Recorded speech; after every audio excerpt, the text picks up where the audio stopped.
अस्सलाम वालेकुम। तो आज का हमारा टॉपिक है डोमिनेंस रिलेशनशिप। डोमिनेंस क्या होता है? तो सबसे पहले हम डोमिनेंस की डेफिनेशंस को डिस्कस करते हैं। Dominance is a physiological effect of an allele over its partner allele on the same gene locus. क्या होता है कि एक जीन के अंदर दो पेयर्स ऑफ एलील पाए जाते हैं।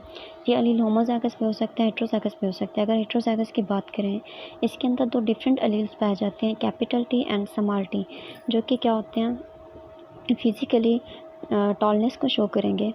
तो इनके जो दोनों पार्टनर के दरमियान जो इफ़ेक्ट होता है उसको हम क्या कहते हैं? डोमिनेंस कहते हैं। ठीक है, नेक्स्ट है हमारे पास इन डोमिनेंस के जो है ना 4 डिफरेंट तरीक़ों से जो है ना अपने एक दूसरे के ऊपर इफ़ेक्ट को शो करते हैं, जिनको हम टाइप्स ऑफ डोमिनेंस कहते हैं। Each relation show different style of functional effect on each other. Number 1 है कंप्लीट डोमिनेंस। कंप्लीट डोमिनेंस में क्या होता है? The dominance in which one allele is completely dominant over the other allele. इसमें क्या होता है कि एक अलील जो होता है ना दूसरे अलील के ऊपर कंप्लीट डोमिनेंट हो जाते हैं। And the recessive Aleel is functionally hidden. और जो रिसेसिव अलील जो होता है वो क्या होता है? फंक्शनली अपने अपने जो है ना फंक्शंस को जो है ना क्या करते हैं? हाइड कर देते हैं, रिप्रेजेंट नहीं करता। तो इस ऐसे को हम क्या कहेंगे? कंप्लीट डोमिनेंस कहेंगे। मतलब हमारे पास दो एलील्स हैं, capital R and small R. जो कैपिटल आर है वो अपने जो एक्सप्रेशन है स्मॉल आर के एक्सप्रेशंस को जो है ना क्या कर देगा? हाइड कर देगा, और अपने एक्सप्रेशन को क्या कर देगा? शो कर देगा। तो इसको क्या कहते हैं? कंप्लीट डोमिनेंस कहते हैं। दूसरा है इनकम्प्लीट डोमिनेंस। इनकम्प्लीट डोमिनेंट में क्या होता है? The dominant in which phenotype of heterozygote is intermediate. कि जो हेट्रोजाइगोट की फिनोटाइप होती है वो इंटरमीडिएट होती है between the phenotype of two homozygote. दो होमोजाइगोट के दरमियान इनकी जो फिनोटाइप्स होगी वो इंटरमीडिएट होगी। ऐसे को हम क्या कहेंगे? इनकम्प्लीट डोमिनेंट कहेंगे। इनकम्प्लीट डोमिनेंट में क्या होता है? इसमें भी दो क्या होता है? डिफरेंट अलील्स पेयर्स पाए जाते हैं हेट्रोजाइगोट कंडीशन में। तो जब कैपिटल आर और स्मॉल आर होगा हमारे पास एक जीन के अंदर एलील होंगे, तो हम इस कंडीशन को हेट्रोजाइगोट कंडीशन कहेंगे। जब हम इन दोनों को आपस में क्रॉस कराएंगे तो रिज़ल्ट जो है ना वो हमारे पास क्या आएगा? इंटरमीडिएट आएगा। कैसे? जब हम एक मतलब फ्लावर है जिसका जापानीज़ फ्लावर है जिसका नाम है फोरो क्लॉक, जिसको 1899 में जो है ना कैरल कॉरन ने स्टडी किया था। उसमें क्या होता है कि उसने ट्रू ब्रीडिंग कराई थी इन दोनों की। एक वाइट फ्लावर लिया, एक रेड फ्लावर लिया। जब उसने इनकी ट्रू ब्रीडिंग कराई तो F1 जनरेशन के अंदर सारे के सारे प्लांट उसको क्या मिले? पिंक फ्लावर वाले उसको ऑफस्प्रिंग मिले थे। तो ये उनकी क्या थी? एक न्यू फिनोटाइप थी जो कि इंटरमीडिएट थी दो पार्टनर के दरमियान की। तो ये जो फ्लावर हैं इंटरमीडिएट अमाउंट ऑफ पिगमेंट होता है इनके अंदर।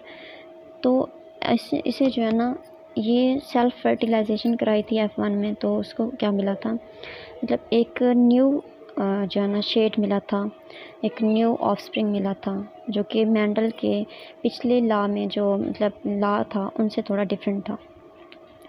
तो जब उसने क्या किया, इन दोनों के दरमियान मतलब सेल्फ फर्टिलाइजेशन कराई, तो उसको जो है ना एक रेड फ्लावर मिला, दो पिंक फ्लावर मिले और एक वाइट फ्लावर मिला।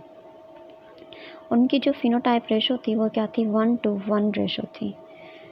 तो इसमें क्या था कि जब उसने F1 फर्टिलाइजेशन कराई तो जो ब्लेंडिंग थी वो क्या हो गई? फ्लावर F1 में कलर में वो शो हो गई थी। तो दूसरा क्या था कि ये जो है ना लॉ ऑफ सेग्रीगेशन के अगेंस्ट था। जो मेंडल ने लॉ ऑफ सेग्रीगेशन प्रोड्यूस किया था उसके ये क्या था? अगेंस्ट था। लेकिन जब उसने सेकंड फर्टिलाइजेशन कराई उसमें जो है ना सारे के सारे जो रेड फ्लावर थे और वाइट फ्लावर थे ये भी अपेयर हुए, और साथ में पिंक फ्लावर भी अपेयर हुए थे। तो लॉ ऑफ सेग्रीगेशन जो है ना एप्लीकेबल होता है ऑन इनकम्प्लीट डोमिनेंस में। कंप्लीट डोमिनेंस में ये एप्लीकेबल नहीं होता। नेक्स्ट अगर देखें तो इनकी एग्जांपल इसमें स्लाइड में आपको इनकी एग्जांपल नज़र आ रही है कि जब रेड फ्लावर और वाइट फ्लावर को आपस में क्रॉस कराया तो हमें क्या मिला? F1 जनरेशन में पिंक फ्लावर मिले, ठीक है।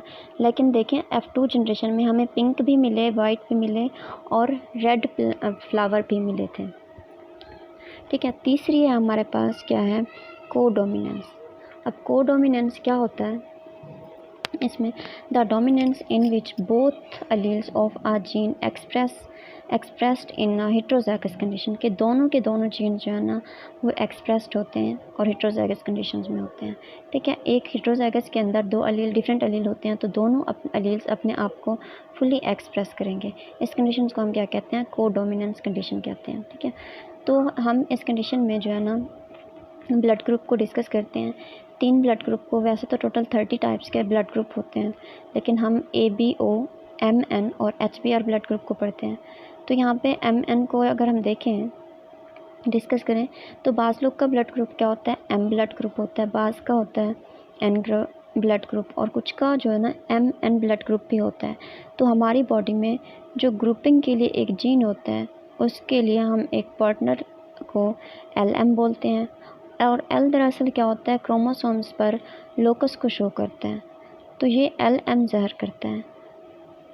LM और क्रोमोसोम्स के ऊपर जीन है, उसका नाम है M जीन, तो वो क्या करेगा, LM जीन को शो करेगा। So what is LM gene? It is a gene present on chromosomes, और इनका जो लोकस होता है वो भी हर एक पर्सन के ऊपर क्या होता है, सेम लोकस होता है। अगर हम देखें कि अगर जो हमारे इनकी एंटीबॉडीज़ होती हैं वो क्या होती हैं, RBCs के ऊपर पाई जाती हैं। और अगर M ब्लड ग्रुप है तो इनके पास एंटीजन भी M होंगी और antigen produced by allele LM। अगर N ब्लड ग्रुप है तो एंटीजन भी N होंगी और प्रोड्यूस्ड बाय LN। अगर दोनों L और M ब्लड ग्रुप हैं तो जो है दोनों एंटीजन को प्रोड्यूस करेंगी, और एंटीजन प्रोड्यूस कहाँ होंगी, by allele LM and LN at the same time. एक कंडीशन है कि जब एक मतलब आदमी M ब्लड ग्रुप जिसका है वो मैरी करेगा N ब्लड ग्रुप वाली वुमेन से, तो उसके तमाम के तमाम जो ऑफस्प्रिंग होंगे वो क्या होंगे, LM ब्लड ग्रुप के होंगे।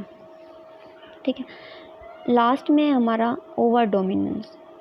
ओवर डोमिनेंस में क्या होता है,